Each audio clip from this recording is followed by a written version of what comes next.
Olá, confira a partir de agora o programa TJSC na TV, aqui na TVAL. Hoje a nossa convidada é a juíza de direito Andréia Regis Vaz, que conversa conosco a respeito da sustentabilidade e dos crimes ambientais. Acompanhe.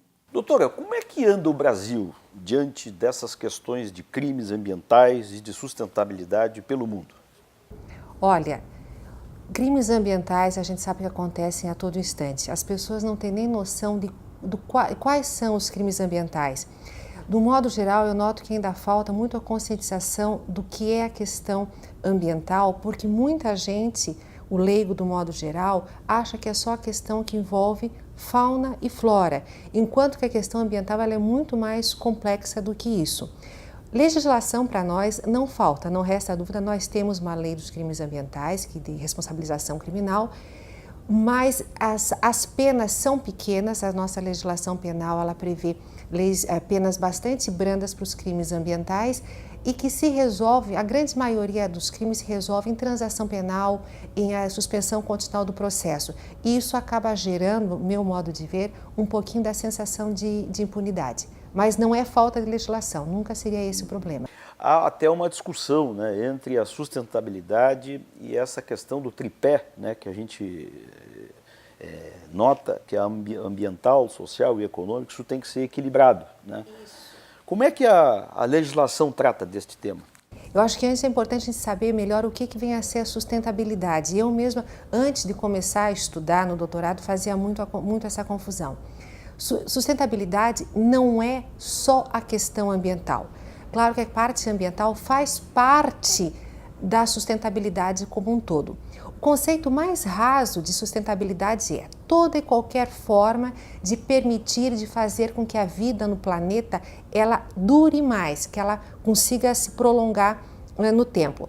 A sustentabilidade em si, então, ela é composta, como foi falado, no famoso tripé. Tem a parte ambiental, mas também a gente tem que ver o equilíbrio com a parte econômica e com a parte social.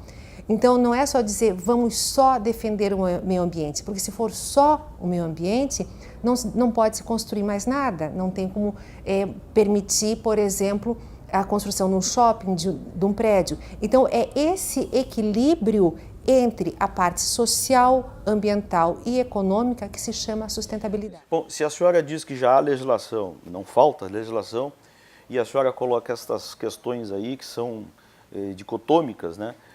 A justiça está preocupada, então, com o bom senso disso tudo? Com o bom senso, o equilíbrio, tem que ser feita análise caso a caso, essas questões ambientais quando acontecem, claro que tem pressão de grupos tanto ambientalistas quanto de grupos econômicos, então a gente tem que ver, é o bom senso sempre, esse equilíbrio.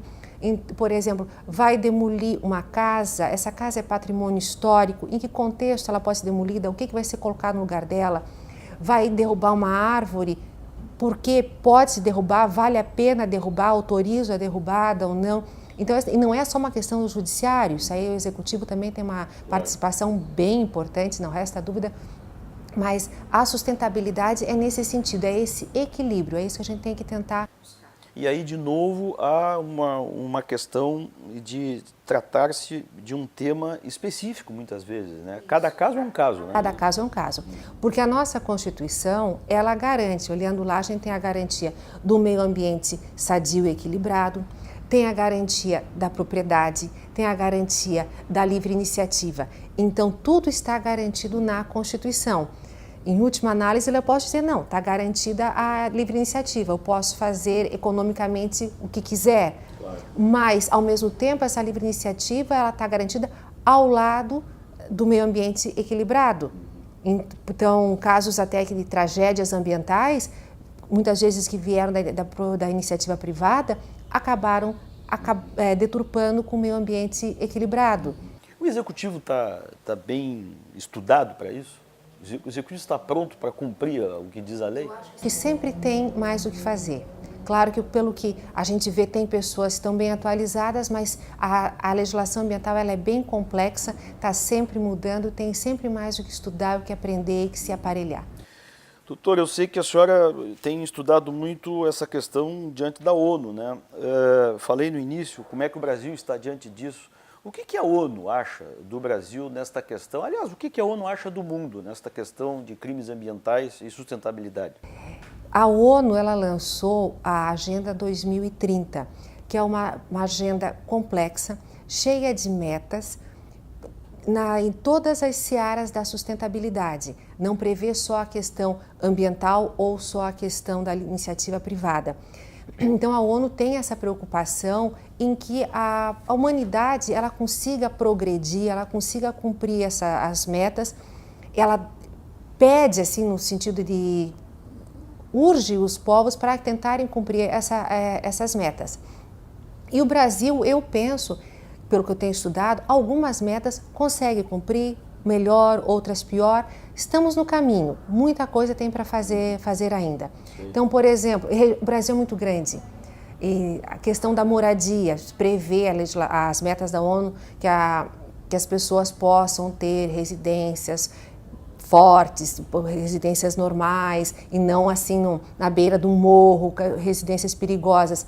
Nós temos locais com ótimas residências, mesmo simples. Outras são residências precaríssimas. Doutora, a gente cresce, estuda falando do pulmão do mundo, né? A Amazônia, o Amazonas. E aí a gente sempre se depara com a questão da soberania nacional, né? Porque o mundo está voltado também para a Amazônia, né?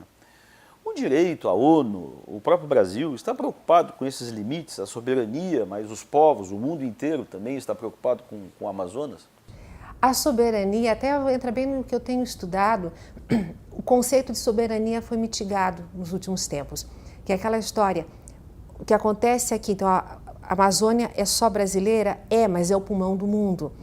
Então a soberania hoje em dia ela já está assim mais limitado, o conceito de soberania tem a preocupação com os países vizinhos, com os outros países também. Até para explicar melhor, que entra no que eu tenho estudado bastante, crimes transnacionais. Um crime que aconteça no rio, que venha do Peru e invada a Amazônia, um crime ambiental, uma poluição que aconteça lá no Peru e chegue na Amazônia, vai causar problema na Amazônia. E aí a senhora acha que entra, por exemplo, a mão da ONU? Eu penso que entra a ONU ou algum tribunal internacional, que é o que eu defendo, que nós precisamos de um tribunal internacional, talvez até o próprio TPI, que hoje tem jurisdição para crimes de guerra, mas poderia ser ampliada essa jurisdição para tratar desses crimes transnacionais. Os tribunais internacionais são respeitados pelos países? São aqueles que são os signatários, né? Aqueles que aderiram aos tribunais. Então, por exemplo, a TPI, os Estados Unidos é o maior exemplo que não aderiu. Bom, doutora, chegamos à questão da Samarco, o município de Mariana, no interior de Minas Gerais, o Brasil, o mundo inteiro, né, assistiu àquela tragédia ambiental e a tragédia humana também. Como é que a senhora enxerga esse problema? Porque há muitas pessoas lá em Mariana que defendem a Samarco, né? Aí que é o problema. Então, temos a questão empresarial, a iniciativa privada, gera emprego aquilo ali, ao mesmo tempo acabou causando uma tragédia imensa, enorme, perdas humanas, a tragédia ambiental. Então, penso que é um caso específico, que tem que ter punição exemplar para mostrar a prevenção, é que não vai se repetir. Aquilo ali aconteceu. Tem que tentar resgatar o que for possível, mas evitar que se repita. Por isso que é sempre a punição no sentido de prevenção. Doutora, me chamou muito a atenção a sua palestra na Índia. A senhora esteve na Espanha e também na Índia, aproveitou, não é exatamente o foco, né, do seu doutorado, que é na Espanha, que foi na Espanha, né, nesse período, mas a senhora foi à Índia levar uma palestra a crianças de 13 anos. E aqui, fora do ar, a senhora me contou um pouco que a senhora se surpreendeu com as crianças. Como é que foi isso? O foco do evento era a cooperação internacional, unidade e união entre os povos. Sim. E eu optei, primeiro eu queria falar da própria Agenda 2030 da ONU, falar genericamente as metas da ONU para o desenvolvimento sustentável, que fala até da questão da mulher, a força, empoderamento, a palavra da moda, né? Empoderamento da mulher, fala na questão de ambiental, tudo. Eu ia falar nas metas da ONU. Só que antes de eu falar, As crianças fizeram uma apresentação, não foi nem palestra, fizeram uma apresentação sobre as metas. Tu mudou a sua palestra. Totalmente. Eles estão sabendo mais do que eu iria mais ou menos só mostrar quais seriam as metas para eles. Daí eu vou falar sobre crimes ambientais internacionais, transnacionais, eu vou falar sobre esses crimes, porque é o que eu estou estudando, que é o meu tema no meu doutorado, então eu vou falar para eles sobre isso. Uma bela de uma ideia para se trazer para o Brasil. Uma discussão com crianças, porque foi até o que eu coloquei para eles, né? Sustentabilidade é a forma desse equilíbrio, do famoso tripé, né? Do tripé da sustentabilidade, para fazer a vida durar mais tempo. Nós devemos isso para as próximas gerações. Já falei, a minha geração deve, a de vocês mais ainda. Crianças de 13 anos, daqui a pouco são os filhos de vocês que precisam ter o direito de um planeta habitável. Então foi muito interessante. Doutor André, muito obrigado, viu, pela entrevista. Prazer é meu.